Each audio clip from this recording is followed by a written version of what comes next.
জান্নাত ও জাহান্নাম উভয়ের মাঝে একটি দেয়াল থাকবে। এই দেয়ালের উঁচু স্থানের উপর থাকবে আর এক দলের কিছু লোক, যারা সেখানে আনিত প্রতিটি ব্যক্তিকে তাদের নিজ নিজ চিহ্ন অনুযায়ী চিনতে পারবে। তারা জান্নাতের অধিবাসীদের ডেকে বলবে, তোমাদের উপর শান্তি বর্ষিত হোক। এরা যদিও তখন পর্যন্ত জান্নাতে প্রবেশ করেনি, কিন্তু প্রতি মুহূর্তে এরা সেখানে প্রবেশ করার আগ্রহ পোষণ করছে। অতঃপর যখন তাদের দৃষ্টি জাহান্নামের অধিবাসীদের আযাবের দিকে ফিরিয়ে দেওয়া হবে, তখন তারা বলবে, হে আমাদের মালিক, তুমি আমাদের এ জালিম সম্প্রদায়ের অন্তর্ভুক্ত করো না। অতঃপর পার্থক্য নির্ণয়কারী সে দেয়ালের উঁচু স্থানে অবস্থানকারী ব্যক্তিরা জাহান্নামের কিছু লোককে, যাদের তারা কোনো বিশেষ লক্ষণের ফলে চিনতে পারবে, ডেকে বলবে, তোমাদের দলবল কোনোটাই তো আজ কাজে এলো না, না কাজে এলো তোমাদের অহংকার যা তোমরা করতে। অপরদিকে আজ চেয়ে দেখো মোমেনদের প্রতি, এরা কি সেসব লোক নয় যাদের ব্যাপারে তোমরা কসম করে বলতে, আল্লাহ তাআলা এদের তার রহমতের কোনো অংশই দান করবেন না? অথচ আজ এদেরকেই আল্লাহ তাআলা বলেছেন, তোমরা সবাই জান্নাতে প্রবেশ করো, তোমাদের কোনোই ভয় নেই, না তোমরা দুঃখিত হবে।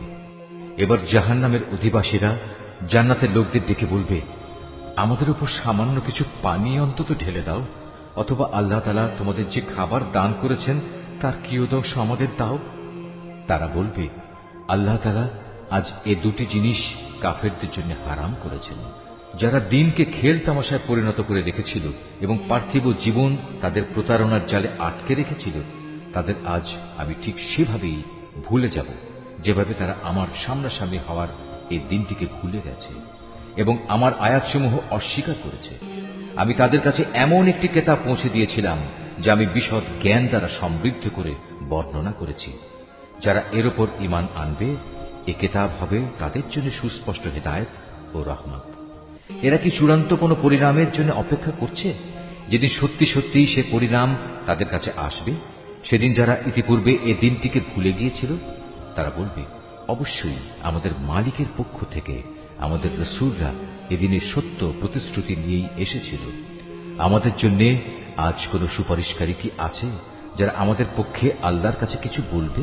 অথবা এমন কি হবে যে আমাদের পুনরায় দুনিয়ায় ফিরিয়ে দেয়া হবে, যাতে আমরা সেখানে গিয়ে ভিন্ন ধরনের কিছু করে আসতে পারি যা আমরা আগে কখনো করিনি?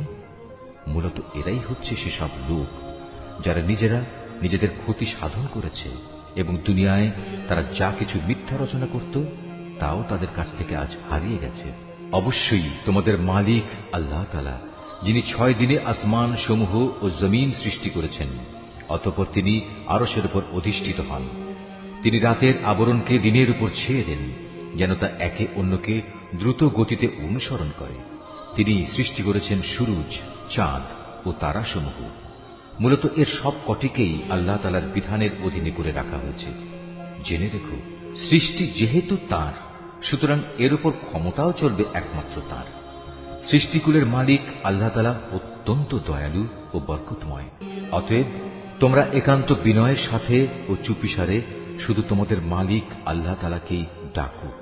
অবশ্যই তিনি তাঁর রাজত্বে যারা বাড়াবাড়ি করে তাদের পছন্দ করেন না।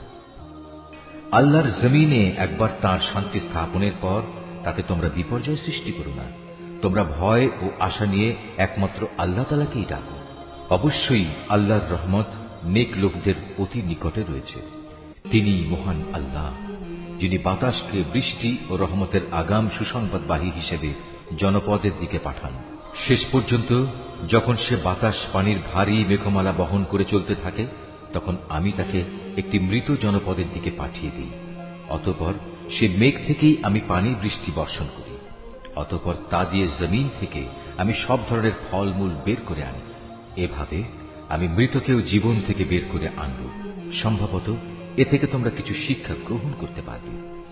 উৎকৃষ্ট জমিন, তা থেকে তার মালিকের আদেশে উৎকৃষ্ট ফসলই উৎপন্ন হয়।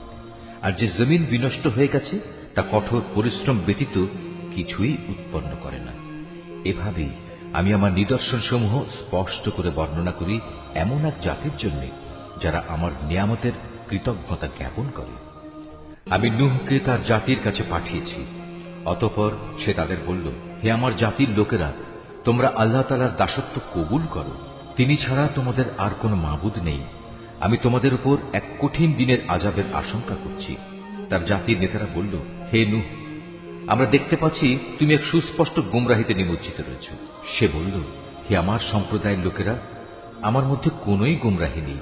আমি তো হচ্ছি সৃষ্টিকুলের মালিক আল্লাহর পক্ষ থেকে আসা একজন রাসূল। আমার কাজ হচ্ছে আমি আমার মালিকের বাণীসমূহ তোমাদের কাছে পৌঁছে দেব এবং সে মতে তোমাদের শুভ কামনা করব। আখিরাত সম্পর্কে আমি আল্লাহ তাআলার কাছ থেকে এমন কিছু কথা জানি যা তোমরা জানো না। তোমরা কি এতে আশ্চর্যান্বিত হচ্ছ যে তোমাদের উপর তোমাদেরই মতো একজন মানুষের মাধ্যমে আল্লাহ তাআলার বাণী এসেছে, যাতে করে সে তোমাদের আযাব সম্পর্কে সতর্ক করে দিতে পারে? ফলে তোমরা সময় থাকতে সাবধান হবে এবং আশা করা যায় এতে করে তোমাদের উপর দয়া করা হবে। অতঃপর তারা তাকে মিথ্যা প্রতিপন্ন করল। আমি তাকে এবং তার সাথে যারা নৌকায় আরোহণ করেছিল তাদের সবাইকে আযাব থেকে উদ্ধার করেছি। আর যারা আমার আযাব সমূহকে মিথ্যা বলেছে তাদের আমি পানিতে ডুবিয়ে দিয়েছি। এরা ছিল গোঁড়া অন্ধ। আমি আদ জাতির কাছে পাঠিয়েছিলাম তাদেরই এক ভাই হুদকে। সে তাদের বলল, হে আমার জাতি, তোমরা এক আল্লাহ তাআলার দাসত্ব স্বীকার করো। তিনি ছাড়া তোমাদের দ্বিতীয় কোনো ইলাহ নেই। তোমরা কি তাকে ভয় করবে না? তার জাতির সর্দাররা যারা তাকে অস্বীকার করেছে তারা বলল, আমরা তো দেখছি তুমি নির্বুদ্ধিতায় লিপ্ত আছো এবং আমরা মনে করি তুমি মিথ্যাবাদীদেরই একজন। সে বলল, হে আমার সম্প্রদায়ের লোকেরা, আমার সাথে কোন রকম নির্বুদ্ধিতা জড়িত নেই, বরং আমি হচ্ছি সৃষ্টিকুলের মালিক আল্লাহ তাআলার পক্ষ থেকে আগত একজন রাসূল। আমার দায়িত্ব হচ্ছে আমি আমার মালিকের কাছ থেকে আসা বাণীসমূহ তোমাদের কাছে পৌঁছে দেব। আমি তোমাদের একজন বিশ্বস্ত শুভাকাঙ্ক্ষী। তোমরা কি এটা দেখে বিস্মিত হচ্ছ যে তোমাদের কাছে তোমাদেরই মতো একজন মানুষের মাধ্যমে তোমাদের মালিকের কাছ থেকে তোমাদের আযাবের ভয় দেখানোর জন্য সুস্পষ্ট বাণী এসেছে? স্মরণ করো কিভাবে আল্লাহ তাআলা তোমাদের নূহের পর এই জমিনের খলিফা বানিয়েছেন এবং অন্যান্য সৃষ্টির চাইতে তিনি তোমাদের বেশি ক্ষমতা দান করেছেন। অতএব হে আমার জাতি, তোমরা আল্লাহ তাআলার অনুগ্রহগুলো স্মরণ করো। আশা করা যায় তোমরা সাফল্য অর্জন করতে পারবে। তারা হুদকে বলল, তুমি কি আমাদের কাছে এজন্যই এসেছ যে আমরা কেবল এক আল্লাহর ইবাদত করব এবং আমাদের পূর্বপুরুষরা যাদের বন্দেগী করেছে তাদের একেবারে বাদ দিয়ে দেব? এটাই যদি হয় তাহলে নিয়ে এসো আমাদের কাছে সে আযাব যার ব্যাপারে তুমি আমাদের এত ভয় দেখাচ্ছ, যদি তুমি সত্যবাদী হও। সে বলল, তোমাদের উপর তোমাদের মালিকের পক্ষ থেকে আযাব ও ক্রোধ তো নির্ধারিত হয়েই আছে। তোমরা কি আমার সাথে সে মিথ্যা মাবুদের নামগুলোর ব্যাপারে বিতর্কে লিপ্ত হতে চাও, যা তোমরা এবং তোমাদের বাপ দাদারা এমনি এমনি রেখে দিয়েছ, যার ব্যাপারে আল্লাহ তাআলা কোন রকম সনদ নাজিল করেননি?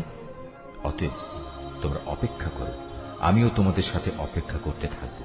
অতঃপর যখন আযাব এলো তখন আমি তাকে এবং তার সাথে যেসব ঈমানদার ব্যক্তি ছিল তাদের আমার রহমত দ্বারা আযাব থেকে বাঁচিয়ে দিলাম। আর যারা আমার আয়াতসমূহকে অস্বীকার করেছে আমি তাদের নির্মূল করে দিলাম। এরা তো আসলে ঈমানদারই ছিল না।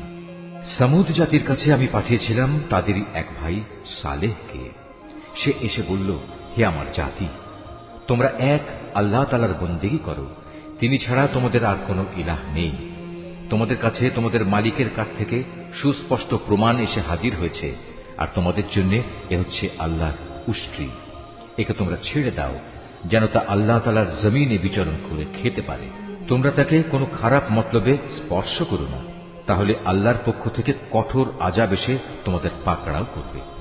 স্মরণ করো যখন আল্লাহ তাআলা আদ জাতির পর তোমাদের দুনিয়ার খলিফা বানিয়েছিলেন এবং আল্লাহ তাআলার জমিনে তিনি তোমাদের প্রতিষ্ঠা দান করেছেন, যার ফলে তোমরা এর সমতল ভূমি থেকে মাটি নিয়ে তা দিয়ে প্রাসাদ বানাচ্ছ, আর পাহাড়ের গা কেটে কেটে নিজেদের ঘরবাড়ি তৈরি করতে পারছ।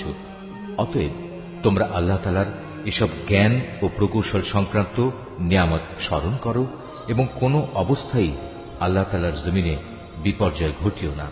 তার জাতির সেসব নেতৃস্থানীয় লোক যারা নিজেদের গৌরবের বড়াই করে বেড়াত, অপেক্ষাকৃত দুর্বল শ্রেণীর লোকদের যারা তাদের মধ্যে থেকে তার উপর ঈমান এনেছে, বলল, তোমরা কি সত্যি জানো সালেহ আল্লাহ তাআলার পাঠানো একজন রাসূল? তারা বলল, হ্যাঁ, তার উপর যে বাণী পাঠানো হয়েছে আমরা তা বিশ্বাস করি। অতঃপর সে অহংকারী লোকেরা বলল, তোমরা যা কিছুতে বিশ্বাস করো আমরা তা অস্বীকার করি। অতএব তারা উষ্ট্রীটিকে মেরে ফেলল এবং এর দ্বারা তারা তাদের মালিকের নির্দেশের স্পষ্ট বিরোধিতা করল এবং তারা বলল, হে সালেহ, আমরা তো উষ্ট্রীটিকে মেরে ফেললাম। যদি তুমি সত্যিই রসুল হয়ে থাকো তাহলে সে আযাব নিয়ে এসো যার ওয়াদা তুমি আমাদের দিচ্ছ। অতঃপর এক প্রলয়ঙ্কারী ভূমিকম্প তাদের গ্রাস করে ফেলল, ফলে তারা নিজেদের ঘরেই মুখ থুবড়ে পড়ে রইল। অতঃপর সে তাদের কাছ থেকে অন্যদিকে চলে গেল এবং সে নিজের জাতিকে বলল, আমি আমার মালিকের সতর্ক বাণী তোমাদের কাছে পৌঁছে দিয়েছিলাম এবং তোমাদের জন্য কল্যাণও কামনা করেছিলাম, কিন্তু তোমরা তো কোনো কল্যাণকামীদের পছন্দই করো না। আমি লূতকেও পাঠিয়েছিলাম যখন সে তার জাতিকে বলেছিল, তোমরা এমন এক অশ্লীলতার কাজ করছো যা তোমাদের আগে সৃষ্টিকুলের আর কেউ কখনো করেনি। তোমরা যৌন তৃপ্তির জন্য নারীদের বাদ দিয়ে পুরুষদের কাছে যাও। আসলে তোমরা হচ্ছে এক সীমা লঙ্ঘনকারী জাতি। তার জাতির কাছে তখন একথা বলা ছাড়া আর কোনো জবাবই ছিল না যে সবাই মিলে তাদের তোমাদের জনপদ থেকে বের করে দাও, কেননা এরা হচ্ছে কতিপয় পাক পবিত্র মানুষ। অতঃপর যখন আমার আযাব এলো তখন আমি তাকে এবং তার পরিবার পরিজনকে উদ্ধার করলাম, তার স্ত্রীকে ছাড়া। সে আযাবে কবলিত হয়ে পেছনের লোকদের মধ্যে শামিল থেকে গেল। আমি তাদের উপর প্রচন্ড আযাবের বৃষ্টি বর্ষণ করতে থাকলাম। সুতরাং তুমি ভালো করে চেয়ে দেখো অপরাধী ব্যক্তিদের পরিণাম সেদিন কি ভয়াবহ হয়েছিল। আর মদিয়ানবাসীদের কাছে আমি পাঠিয়েছিলাম তাদেরই এক ভাই শোয়েবকে। সে তাদের বলল, হে আমার জাতি, তোমরা এক আল্লাহ তাআলার বন্দেগী করো, তিনি ছাড়া তোমাদের আর কোনো ইলাহ নেই। তোমাদের কাছে তোমাদের মালিকের পক্ষ থেকে সুস্পষ্ট নিদর্শন এসে গেছে। অতএব তোমরা সে মোতাবেক ঠিক ঠিক মতো পরিমাপ ও ওজন করবে। মানুষদের দেওয়ার সময় কখনো কম দিয়ে তাদের ক্ষতিগ্রস্ত করো না। আল্লাহ তাআলার এ জমিনে শান্তি ও সংস্কার স্থাপিত হওয়ার পর তাতে তোমরা পুনরায় বিপর্যয় সৃষ্টি করো না। তোমরা যদি আল্লাহ তাআলার উপর ঈমান আনো তাহলে এটাই তোমাদের জন্য কল্যাণকর। প্রতিটি রাস্তায় তোমরা এজন্য বসে থেকো না যে তোমরা লোকদের ভীত সন্ত্রস্ত করবে এবং যারা ঈমান এনেছে তাদের তোমরা আল্লাহ তাআলার পথ থেকে বিরত রাখবে, আর সব সময় অহেতুক দোষ ত্রুটি খুঁজতে থাকবে। স্মরণ করে দেখো, যখন তোমরা সংখ্যায় ছিলে নিতান্ত কম, অতঃপর আল্লাহ তোমাদের সংখ্যা বাড়িয়ে দিলেন। অতএব তোমরা পুনরায় চেয়ে দেখো বিপর্যয় সৃষ্টিকারীদের পরিণাম কি হয়েছিল। আমাকে যে বাণী দিয়ে পাঠানো হয়েছে তার উপর কোন একটি জনগোষ্ঠী যদি ঈমান আনে আর একটি দল যদি তার উপর আদৌ ঈমান না আনে তাহলে আল্লাহর কি ক্ষতি হবে? অতঃপর তোমরা ধৈর্য ধারণ করো যতক্ষণ না আল্লাহ তাআলা নিজেই আমাদের মাঝে একটা ফয়সালা করে দেন। তিনিই হচ্ছেন উত্তম ফয়সালাকারী।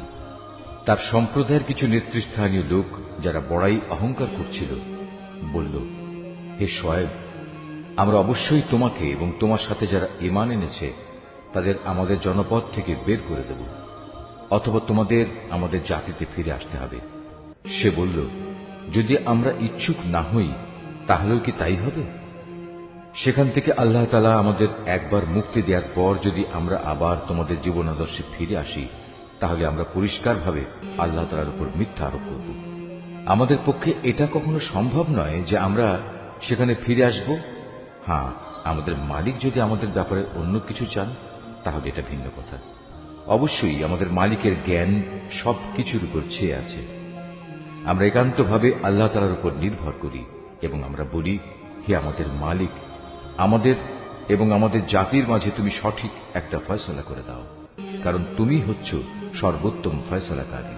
তার জাতির নেতৃস্থানীয় লোক যারা আল্লাহ তাআলার নবীকে অস্বীকার করেছে তারা সে জাতির সাধারণ মানুষদের বলল, তোমরা যদি শোয়েবের অনুসরণ করো তাহলে তোমরা খুবই ক্ষতিগ্রস্ত হবে। নবীর কথা অমান্য করার কারণে একটা প্রচন্ড ভূকম্পন এসে তাদের নির্মম ভাবে আঘাত করল, আর দেখতে দেখতে তারা সবাই তাদের নিজ নিজ ঘরেই মুখ থুবড়ে পড়ে থাকল। যারা শোয়েবকে অমান্য করল তারা এমন ভাবে ধ্বংস হয়ে গেল মনে হয়েছে এখানে কোনোদিন কেউ বসবাসই করেনি। বস্তুত তারাই সেদিন ক্ষতিগ্রস্ত হয়েছে যারা শোয়েবকে অস্বীকার করেছে। এরপর সে শোয়েব তাদের কাছ থেকে চলে গেল। যাবার সময় সে বলল, হে আমার জাতি, আমি তোমাদের কাছে আমার মালিকের বাণীসমূহ পৌঁছে দিয়েছিলাম এবং আমি আন্তরিকভাবেই তোমাদের কল্যাণ কামনা করেছিলাম। আমি কেন এমন সব মানুষের জন্য আফসোস করব যারা আল্লাহকেই অস্বীকার করে? আমি কোন জনপদে কোন নবী পাঠিয়েছি, অথচ সেই জনপদে মানুষদের অভাব ও কষ্ট দিয়ে আক্রান্ত করিনি, এমনটি কখনো হয়নি। আশা করা গিয়েছিল এর ফলে তারা আল্লাহ তাআলার কাছে বিনয় অবনত হবে। অতঃপর আমি তাদের দুঃখ কষ্টের জায়গাকে সচ্ছল অবস্থার দ্বারা বদলে দিয়েছি। এমনকি যখন তারা আমার নিয়ামত দ্বারা প্রাচুর্য লাভ করল, তখন তারা আমাকেই ভুলে বসল এবং বলল, সচ্ছলতা ও অসচ্ছলতা আমাদের পূর্বপুরুষদের উপর এসেছে। অতঃপর আমি তাদের এমন আকস্মিকভাবে পাকড়াও করলাম যে তারা টেরও পেল না। অথচ যদি সেই জনপদের মানুষগুলো আল্লাহ তাআলার উপর ঈমান আনত এবং আল্লাহ তাআলাকে ভয় করত, তাহলে আমি তাদের উপর আসমান জমিনের যাবতীয় বরকতের দুয়ার খুলে দিতাম। কিন্তু তা না করে তারা আমার নবীকেই মিথ্যা প্রতিপন্ন করল। সুতরাং তাদের কর্মকাণ্ডের জন্য আমি তাদের ভীষণভাবে পাকড়াও করলাম। এ লোকালয়ের মানুষগুলো কি এতই নির্ভয় হয়ে গেছে, তারা মনে করে নিয়েছে আমার আযাব নিঝুম রাতে তাদের কাছে আসবে না, যখন তারা গভীর ঘুমে বিভোর হয়ে থাকবে? অথবা তারা কি নির্ভয় হয়ে ধরে নিয়েছে যে আমার আযাব তাদের উপর মধ্যদিনে এসে পড়বে না, যখন তারা খেল তামাশায় মত্ত থাকবে? কিংবা তারা কি আল্লাহ তাআলার কলা কৌশল থেকেও নির্ভয় হয়ে গেছে? অথচ আল্লাহ তাআলার কলা কৌশল থেকে ক্ষতিগ্রস্ত জাতি ছাড়া অন্য কেউই নিশ্চিন্ত হতে পারে না। আগের লোকদের চলে যাওয়ার পর তাদের জায়গায় যারা পরে দুনিয়ার উত্তরাধিকারী হয়েছে, তাদের কি এ বিষয়টি কখনো হেদায়েতের পথ দেখায় না যে আমি ইচ্ছা করলে যে কোনো সময় তাদের অপরাধের জন্য তাদের পাকড়াও করতে পারি এবং এমন ভাবে তাদের দিলের উপর মোহর মেরে দিতে পারি যে তারা সত্যের ডাক শুনতেই পাবে না। এই যে জনপদ সমূহ, যাদের কিছু কিছু কাহিনী আমি তোমাকে শোনাচ্ছি, তাদের কাছে আমার সুস্পষ্ট প্রমাণ নিয়ে রাসূলরা এসেছিল, কিন্তু তারা যে বিষয়টি এর আগে অস্বীকার করেছিল তার উপর ঈমান আনল না। আর এভাবেই আল্লাহ তাআলা অবিশ্বাসী কাফেরদের অন্তরে মোহর মেরে দেন। আমি এদের বেশি সংখ্যক মানুষকেই আমার সাথে সম্পাদিত প্রতিশ্রুতি পালনকারী হিসেবে পাইনি, বরং এদের অধিকাংশকেই আমি বড় বড় অপরাধে অপরাধী পেয়েছি। এদের ধ্বংসের পর আমি মূসাকে আমার সুস্পষ্ট নিদর্শন সমূহ দিয়ে ফেরাউন ও তার পরিষদ বর্গের কাছে পাঠিয়েছি, কিন্তু তারাও আমার হেদায়েতের সাথে বাড়াবাড়ি করেছে। আজ তুমি দেখে নাও আমার জমিনে বিপর্যয় সৃষ্টিকারীদের পরিণাম কি হয়েছে। মূসা বলল, হে ফেরাউন, আমি অবশ্যই সৃষ্টিকুলের মালিকের পক্ষ থেকে পাঠানো একজন রাসূল। এটা নিশ্চিত আমি আল্লাহ তাআলা সম্পর্কে সত্য ছাড়া অন্য কিছু বলবো না। আমি অবশ্যই তোমাদের মালিকের পক্ষ থেকে সুস্পষ্ট নিদর্শন নিয়ে এসেছি। অতএব তুমি বনী ইসরায়েলদের মুক্তি দিয়ে আমার সাথে যেতে দাও। ফেরাউন বলল, তুমি যদি সত্যি তেমন কোন নিদর্শন এনে থাকো এবং তুমি যদি তোমার দাবিতে সত্যবাদী হও, তাহলে তার সামনে নিয়ে এসো। অতঃপর সে তার হাতের লাঠিটি মাটিতে নিক্ষেপ করল, সাথে সাথেই তার প্রকাশ্য একটি অজগরে পরিণত হয়ে গেল। অতঃপর সে বুগল থেকে তার হাত বের করল, সাথে সাথে তা উৎসাহী দর্শকদের জন্য চমকাতে লাগল। অবস্থা দেখে ফেরাউনের জাতির প্রধান ব্যক্তিরা বলল, এ তো দেখছি আসলেই একজন সুদক্ষ জাদুকর। আসলে এ ব্যক্তি তোমাদের সবাইকে তোমাদের নিজেদের দেশ থেকেই বের করে দিতে চায়। এ পরিস্থিতিতে তোমরা কি করবে ভাবছ?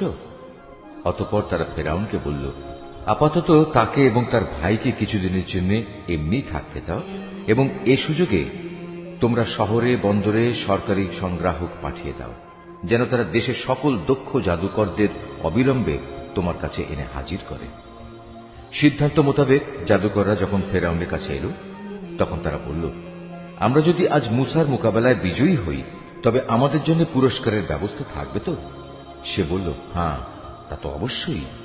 তোমরাই হবে দরবারের ঘনিষ্ঠতম ব্যক্তিদের অন্যতম।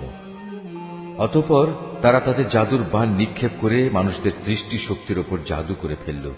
এতে করে তারা মানুষদের ভীত আতঙ্কিত করে তুলল। তারা সেদিন সত্যি সত্যিই বড় জাদুমন্ত্র নিয়ে হাজির হয়েছিল।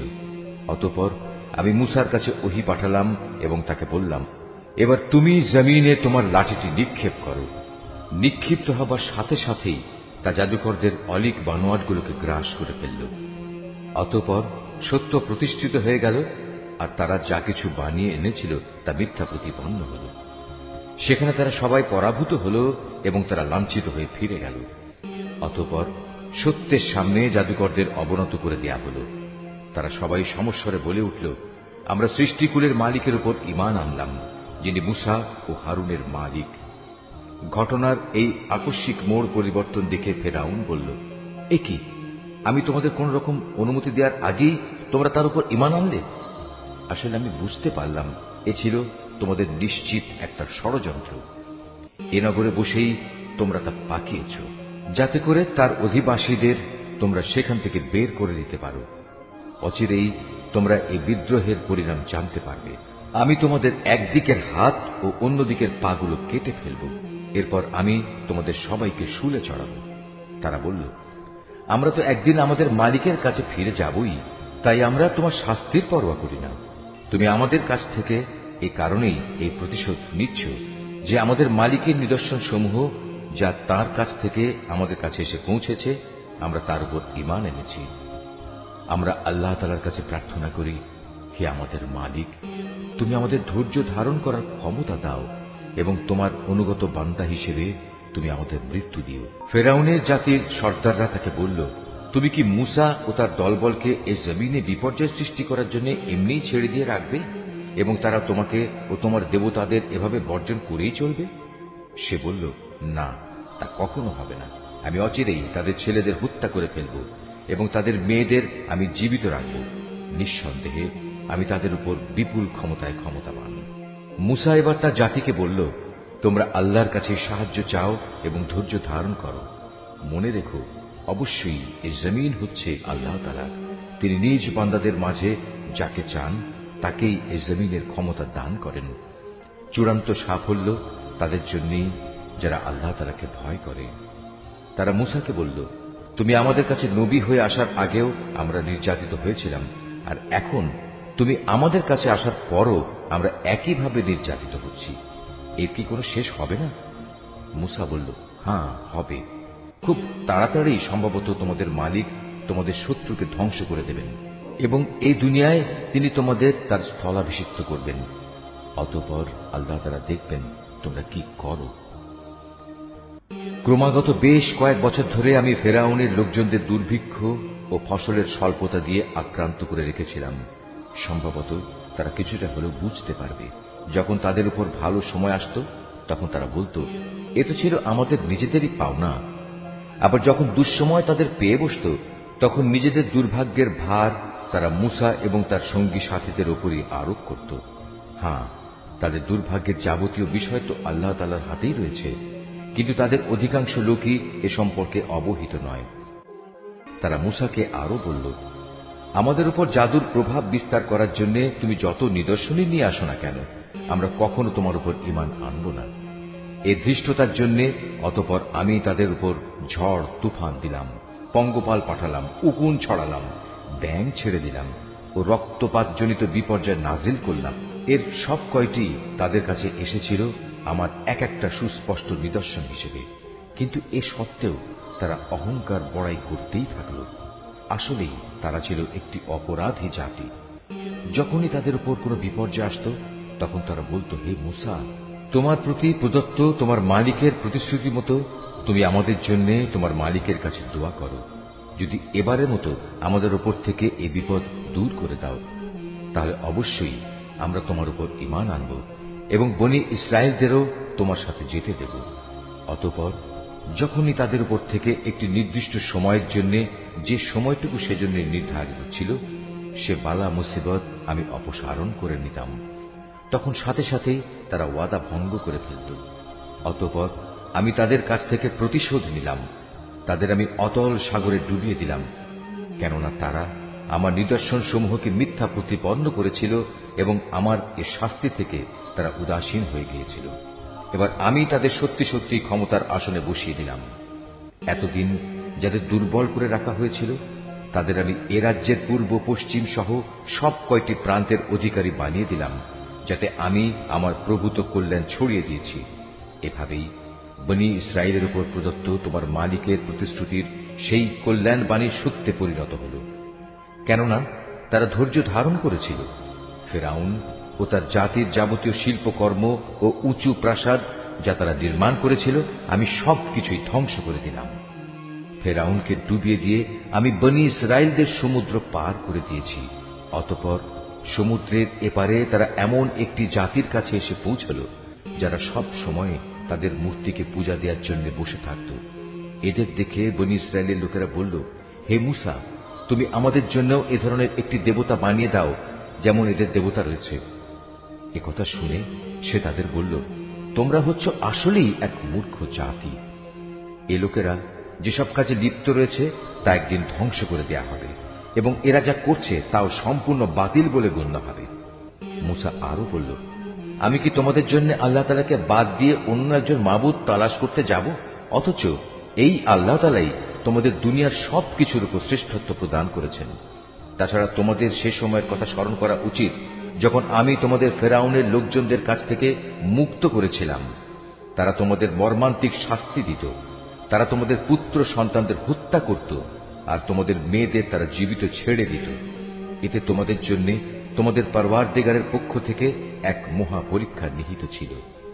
মূসাকে আমার কাছে ডাকার জন্য আমি 30টি রাত নির্ধারণ করে দিয়েছিলাম, পরে তাতে আরো 10 মিলিয়ে তাকে পূর্ণ করেছি।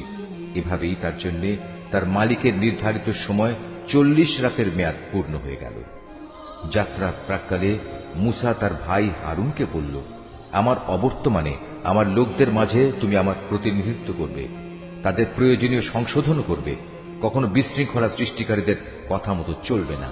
যখন মূসা আমার সাক্ষাতের জন্য নির্ধারিত স্থানে এসে পৌঁছল এবং তার মালিক তার সাথে কথা বললেন, তখন সে বলল, হে আমার মালিক, আমাকে তোমার কুদরত দেখাও, আমি তোমাকে দেখব। তিনি বললেন, না, তুমি কখনো আমাকে দেখতে পাবে না।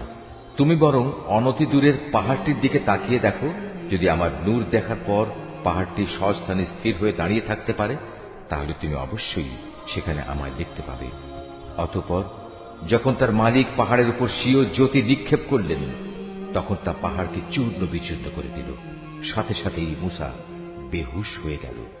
পরে যখন সে সংজ্ঞা ফিরে পেল তখন সে বলল, মহাপবিত্রতা তোমার, হে আল্লাহ, আমি তোমার কাছে তওবা করছি আর তোমার উপর ঈমান আনায়নকারীদের মধ্যে আমি হতে চাই প্রথম। আল্লাহ তাআলা বললেন, হে মূসা, আমি মানুষের মাঝ থেকে তোমাকে আমার নবুয়ত ও আমার সাথে বাক্যালাপের মর্যাদা দিয়ে বাছাই করে নিয়েছি। অতএব আমি তোমাকে হেদায়েতের যা কিছু বাণী দিয়েছি তা নিষ্ঠার সাথে গ্রহণ করো এবং এজন্য তুমি আমার কৃতজ্ঞতা আদায় করো। এই ফলকের মধ্যে আমি তার জন্য সর্ববিষয়ের উপদেশমালা ও সবকিছুর বিস্তারিত বিবরণ লিখে দিলাম। অতএব একে শক্ত করে আঁকড়ে ধরো এবং তোমার জাতির লোকদের বলো তারা যেন এর উৎকৃষ্ট অংশ গ্রহণ করে। অচিরেই আমি তোমাদের সেসব ধ্বংসপ্রাপ্ত বিদ্রোহীদের আস্তানা দেখাবো। অচিরেই আমি সেসব মানুষদের দৃষ্টি আমার এসব নিদর্শন থেকে ভিন্ন দিকে ফিরিয়ে দেব যারা পৃথিবীতে অন্যায়ভাবে বাহাদুরি করে বেড়ায়। আসলে এই লোকেরা যদি অতীত ধ্বংসাবশেষের সব কয়টি চিহ্ন দেখতে পায় তবু তারা তার উপর ঈমান আনবে না। যদি তারা সঠিক পথ দেখতেও পায় তবু তারা পথকে পথ বলে গ্রহণ করবে না। যদি এর কোথাও কোনো বাঁকা পথ তারা দেখতে পায় তাহলে তাকেই অনুসরণযোগ্য পথ হিসেবে গ্রহণ করবে। এটা এ কারণে যে তারা আমার আয়াতসমূহকে মিথ্যা সাব্যস্ত করেছে আর এই আযাব থেকেও তারা ছিল উদাসীন। যারা আমার আয়াতসমূহ ও পরকালে আমার সামনাসামনি হওয়ার বিষয়কে অস্বীকার করবে তাদের সব কার্যকলাপই বিনষ্ট হয়ে যাবে আর তারা এই দুনিয়ায় যা কিছু করবে তাদের তেমনি প্রতিফল দেয়া হবে। মূসার জাতির লোকেরা তার তুর পর্বতে গমনের পর নিজেদের অলংকার দিয়ে একটি গোবাছুর বানিয়ে দিল। তা ছিল জীবনবিহীন একটি দেহ, যার আওয়াজ ছিল শুধু গরুর হাম্বারম। এ লোকেরা কি দেখতে পায় না যে সে দেহটি তাদের সাথে কোনো কথা বলে না, না সেটি তাদের কোনো পথের দিশা দেয়? কিন্তু এ সত্ত্বেও তারা সেটিকে মাবুদ বলে গ্রহণ করল। তারা ছিল আসলেই জালেম। অতঃপর যখন তারা অনুতপ্ত হল এবং নিজেরা এটা দেখতে পেল যে তারা আসলেই গুমরা হয়ে গেছে, তখন তারা বলল, আমাদের মালিক যদি আমাদের উপর দয়া না করেন এবং গোবাছুরকে মাবুদ বানানোর জন্য যদি তিনি আমাদের ক্ষমা না করেন তাহলে আমরা নিশ্চিত ধ্বংস হয়ে যাব।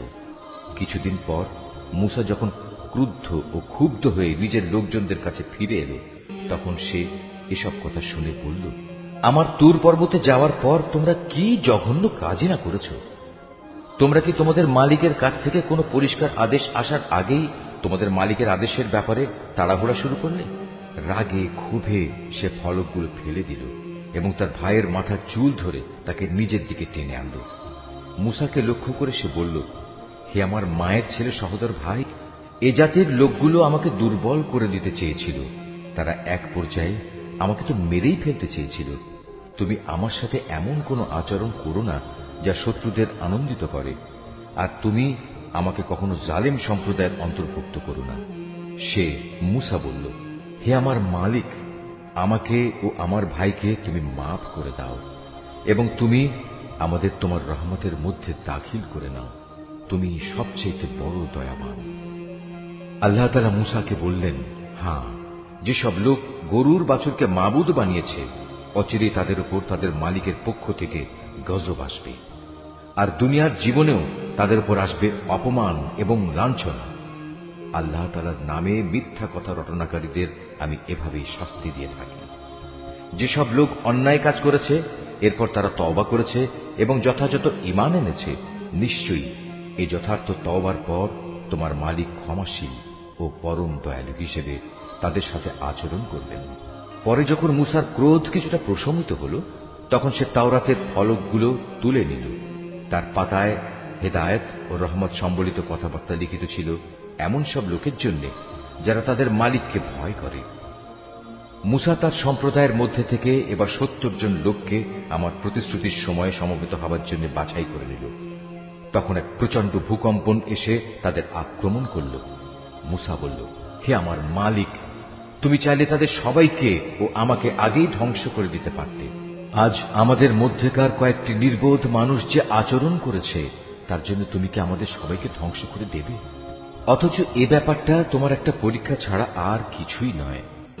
এ পরীক্ষা দিয়ে যাকে চাও তাকে তুমি বিপদগামী করো, আবার যাকে চাও তাকে সঠিক পথও তো দেখাও। তুমি হচ্ছে আমাদের অভিভাবক, অতএব তুমি আমাদের ক্ষমা করে দাও, আমাদের উপর তুমি দয়া করো, কেননা তুমি হচ্ছে সর্বশ্রেষ্ঠ ক্ষমার আধার। তুমি আমাদের জন্য ইহকাল ও পরকালের কল্যাণ লিখে দাও। হেদায়েতের জন্য আমরা তোমার দিকেই প্রত্যাবর্তন করছি। আল্লাহ তাআলা বললেন, হ্যাঁ, আমার শাস্তি আমি যাকে ইচ্ছা তাকেই দেই, আর আমার দয়া তো আসমান জমিনের সব কয়টি জিনিসকেই পরিবেষ্টন করে রেখেছে। আমি অবশ্যই তা লিখে দেব এমন লোকদের জন্য যারা আল্লাহ তাআলাকে ভয় করে, যারা যাকাত আদায় করে, সর্বোপরি যারা আমার আয়াতসমূহের উপর ঈমান আনে, যারা এই বার্তাবাহক নিরক্ষর রসুলের অনুসরণ করে চলে, যার উল্লেখ তাদের কিতাব তাওরাত ও ইনজিলেও তারা দেখতে পায়। যে নবী তাদের ভালো কাজের আদেশ দেয়, মন্দ কাজ থেকে বিরত রাখে, যে তাদের জন্য যাবতীয় পাক জিনিসকে হালাল ও নাপাক জিনিসসমূহকে তাদের উপর হারাম ঘোষণা করে, তাদের ঘাট থেকে মানুষের গোলামির যে বোঝা ছিল তা সে নামিয়ে দেয়, এবং মানুষের চাপানো যেসব বন্ধন তাদের গলার উপর ঝুলানো ছিল তা সে খুলে ফেলে।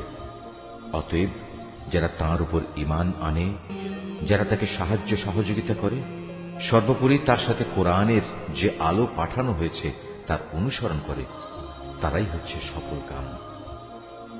হে মুহাম্মদ, তুমি বলো, হে মানুষ, আমি তোমাদের সবার কাছে আল্লাহ তাআলার রসূল হিসেবে এসেছি। আল্লাহ তাআলা আকাশমণ্ডল ও পৃথিবীর সার্বভৌমত্বের একচ্ছত্র মালিক।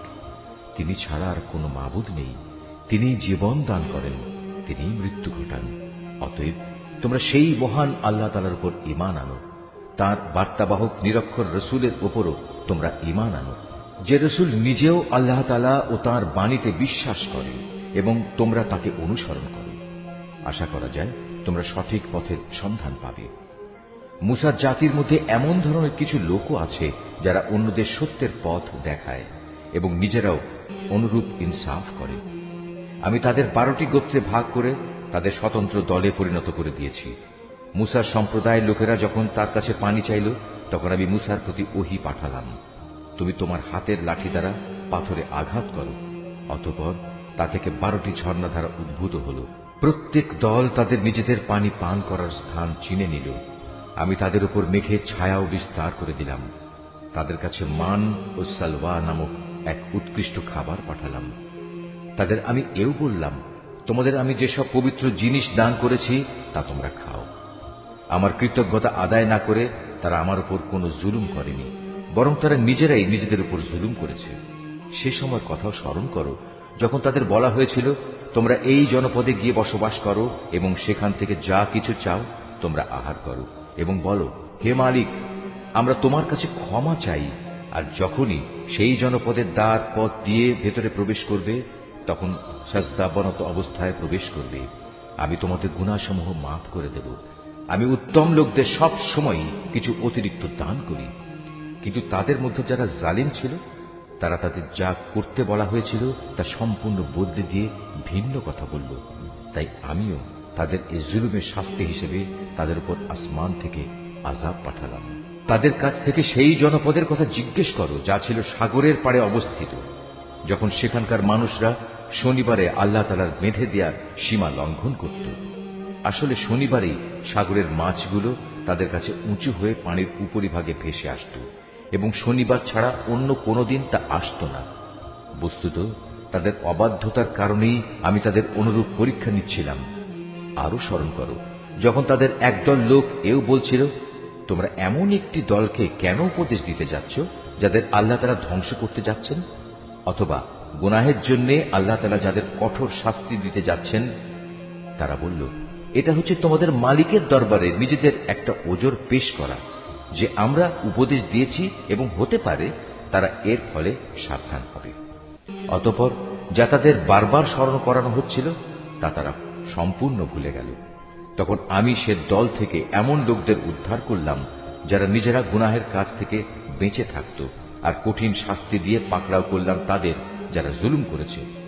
তাদের নিজেদের গুনার জন্য আমি তাদের আযাব দিয়েছিলাম। তাদের যেসব ঘৃণিত কাজ থেকে নিষেধ করা হয়েছিল, যখন তারা তা ধৃষ্টতার সাথে করে যাচ্ছিল, তখন আমি তাদের বললাম, এবার তোমরা সবাই লাঞ্ছিত বানর হয়ে যাও। স্মরণ করো যখন তোমার মালিক ইহুদিদের উদ্দেশ্যে ঘোষণা দিলেন, তিনি কিয়ামত পর্যন্ত এ জাতির উপর এমন লোকদের শক্তিধর করে পাঠাতে থাকবেন যারা তাদের নিকৃষ্ট ধরনের শাস্তি দিতে থাকবে। একথা নিশ্চিত, তোমার মালিক যেমন সত্য শাস্তি দান করেন, তেমনি তিনি ক্ষমাশীল ও পরম দয়ালু। আমি তাদের দলে দলে বিভক্ত করে জমিনে ছড়িয়ে দিয়েছি। তাদের মধ্যে কিছু নেককার মানুষ ছিল, আবার তাদের কিছু ছিল এর চাইতে ভিন্ন ধরনের। ভালো মন্দ উভয় অবস্থার সম্মুখীন করে আমি তাদের পরীক্ষা দিয়েছি এ আশায় যে হয়তো তারা কখনো হেদায়েতের পথে প্রত্যাবর্তন করবে। কিন্তু তাদের অযোগ্য উত্তরসূরিরা একের পর এক এই জমিনে তুচ্ছ উত্তরাধিকারী হল। তারা স্বাভাবিকভাবে আল্লাহ তাআলার কিতাবেরও উত্তরাধিকারী হয়ে পড়ে। তারা এ দুনিয়ার ধন সম্পদ করায়ত্ত করে নেয়। অপরদিকে মূর্খের মতো বলতে থাকে, আমাদের শেষ বিচারের দিন মাফ করে দেয়া হবে। কিন্তু অর্জিত সম্পদের অনুরূপ সম্পদ যদি তাদের কাছে এসে পড়ে, তারা সাথে সাথেই তা হস্তগত করে নেয়।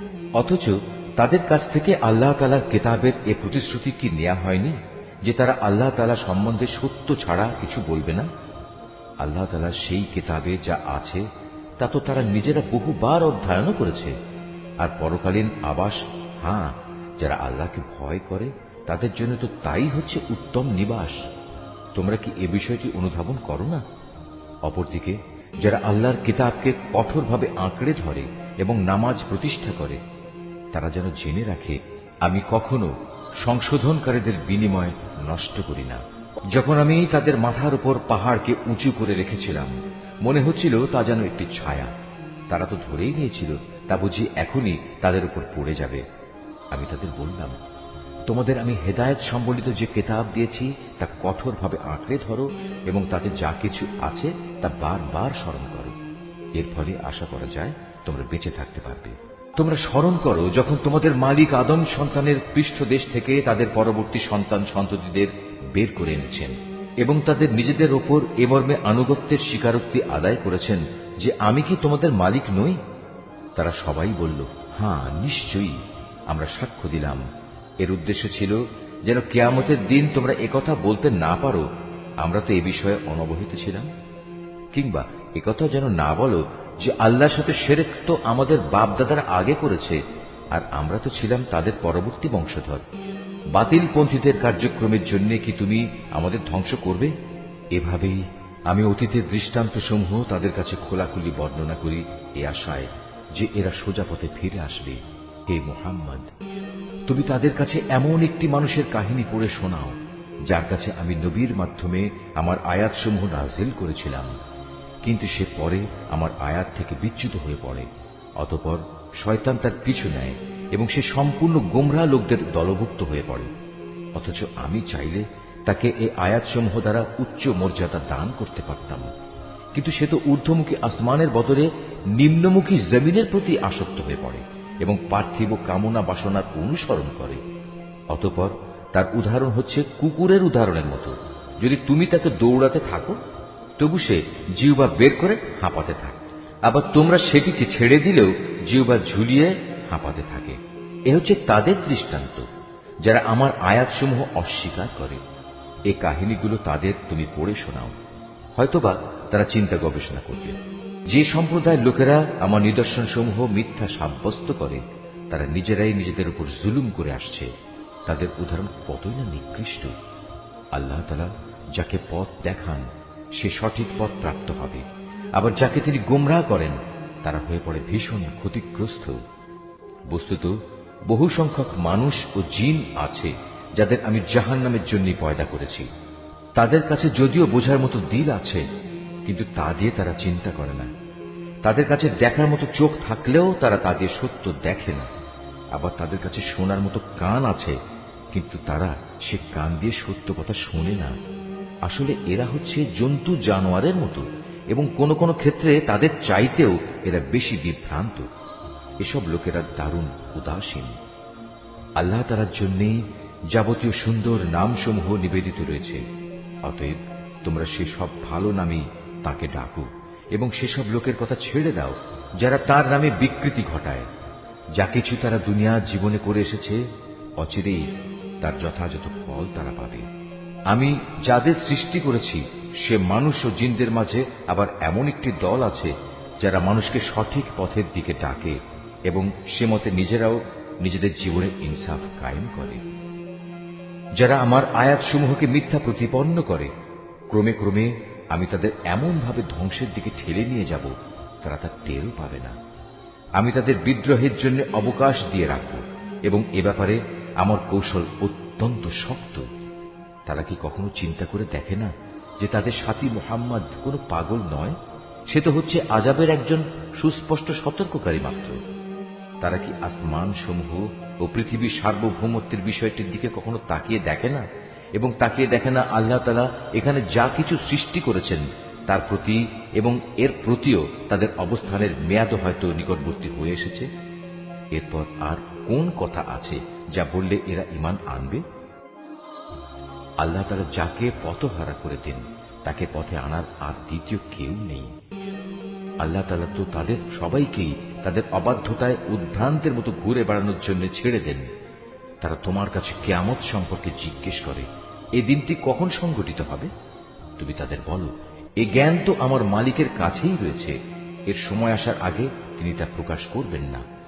আকাশমণ্ডল ও জমিনের জন্য সেদিন তা হবে একটি ভয়াবহ ঘটনা। এটি তোমাদের উপর পতিত হবে একান্ত আকস্মিকভাবেই। তারা এই প্রশ্নটি এমন ভাবে জিজ্ঞেস করে যে মনে হয় তুমি বুঝি বিষয়টি সম্পর্কে সবকিছু জানো। তাদের বলো, কিয়ামতের জ্ঞান তো একমাত্র আল্লাহ তাআলার কাছেই রয়েছে, কিন্তু অধিকাংশ মানুষই এ সত্যটুকু জানে না। তুমি আরো বলো, আমার নিজের ভালো মন্দের মালিকও তো আমি নই, তবে আল্লাহ তাআলা যা চান তাই হয়। যদি আমি অজানা বিষয় সম্পর্কে জানতাম তাহলে আমি নিজের জন্য সে জ্ঞানের জোরে অনেক ফায়দাই হাসিল করে নিতে পারতাম এবং এ কারণে কোনো অকল্যাণই আমাকে স্পর্শ করতে পারত না। আমি তো শুধু একজন নবী, জাহান্নামের সতর্ককারী ও জান্নাতের সুসংবাদবাহী মাত্র, শুধু সে জাতির জন্য যারা আমার উপর ঈমান আনে। তিনিই সেই আল্লাহ তাআলা যিনি তোমাদের একটি প্রাণ থেকে পয়দা করেছেন এবং পরবর্তী পর্যায়ে তার থেকে তিনি তার জুড়ি বানিয়েছেন, যেন তার জুড়ির কাছে গিয়ে সে পরম শান্তি লাভ করতে পারে। অতঃপর যখন পুরুষ সাথীটি তার মহিলা সাথীটিকে দৈহিক প্রয়োজনের জন্য ঢেকে দিল, তখন মহিলা সাথীটি এক লঘু গর্ভ ধারণ করল এবং প্রথম দিকে সে এ নিয়েই চলাফেরা করল। পরে যখন সে গর্ভের কারণে ওজনে ভারী হয়ে এলো, তখন তারা পুরুষ মহিলা উভয়ই তাদের মালিককে ডেকে বলল, হে আল্লাহ তাআলা, যদি তুমি আমাদের একটি সুস্থ ও পূর্ণাঙ্গ সন্তান দান করো তাহলে আমরা অবশ্যই তোমার কৃতজ্ঞতা আদায় করব। পরে সত্যিই যখন তিনি তাদের উভয়কে একটি নিখুঁত সন্তান দান করলেন, তখন তারা যা কিছু সন্তানের আকারে আল্লাহর পক্ষ থেকে তাদের দেয়া হয়েছে সে ব্যাপারেই অন্যদের শরীক বানিয়ে নিল।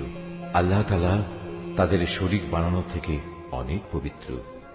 এরা কি আল্লাহ তাআলার সাথে এমন কিছুকে শরীক মনে করে যারা কিছুই সৃষ্টি করতে পারে না, বরং তাদের নিজেদেরই সৃষ্টি করা হয়। তারা তাদের কাউকে কোন রকম সাহায্য করতে সক্ষম নয় এবং তারা নিজেদেরও কোন রকম সাহায্য করতে পারে না। তোমরা যদি এই মূর্খ লোকদের হেদায়েতের পথের দিকে আহ্বান করো, তারা তোমাদের কথা শুনবে না। তাই তোমরা তাদের হেদায়েতের পথে ডাকো কিংবা চুপ করে থাকো, উভয়টাই তোমাদের জন্য সমান কথা। আল্লাহ তাআলাকে বাদ দিয়ে তোমরা যাদের সাহায্যের জন্য ডাকো, তারা তো তোমাদের মতোই কতিপয় বান্দা। তোমরা তাদের ডেকেই দেখো না। তোমরা তোমাদের দাবিতে সত্যবাদী হলে তাদের উচিত তোমাদের ডাকে সাড়া দেয়া।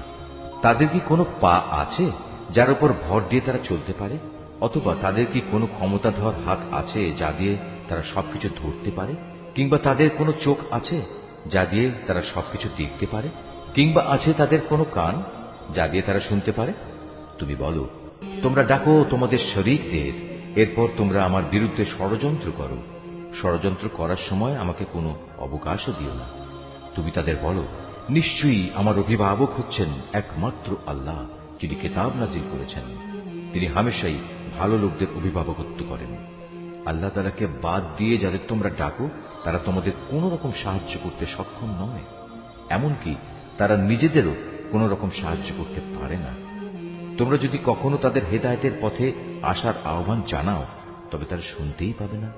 কথা বলার সময় যদিও তুমি দেখছো তারা তোমার দিকেই চেয়ে আছে, কিন্তু এরা সত্য দেখতেই পায় না। হে মুহাম্মদ, এদের সাথে তুমি ক্ষমার নীতি অবলম্বন করো, নেক কাজের আদেশ দাও এবং মূর্খ লোকদের তুমি এড়িয়ে চলো। কখনো যদি শয়তানের কুমন্ত্রণা তোমাকে প্ররোচিত করে, সাথে সাথেই তুমি আল্লাহ তাআলার কাছে আশ্রয় চাও।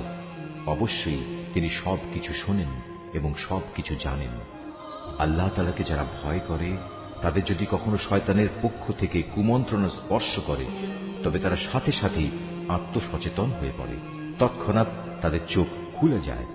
তাদের কাফের ভাই বন্ধুরা তাদের বিদ্রোহের পথে টেনে নিয়ে যেতে চায়, অতঃপর তারা চেষ্টার কোনো ত্রুটি করে না। আবার যখন তুমি কিছুদিন তাদের কাছে কোনো আয়াত এনে হাজির না করো, তখন তারা বলে, ভালো হতো যদি তুমি নিজেই তেমন কিছু বেছে না নিতে। তুমি বলো, আমি তো তাই অনুসরণ করি যা আমার মালিকের কাছ থেকে আমার কাছে নাজিল হয়। আরে কোরআন হচ্ছে তোমাদের মালিকের কাছ থেকে নাজিল করা অন্তর্দৃষ্টি সম্পন্ন জ্ঞান। যারা ঈমান এনেছে এ কিতাব তাদের জন্য হেদায়েত ও রহমত। যখন তোমার সামনে কোরআন তেলাওয়াত করা হয়, তখন মনোযোগের সাথে তা শোনো এবং নিশ্চুপ থাকো। আশা করা যায় এর ফলে তোমাদের উপর দয়া করা হবে।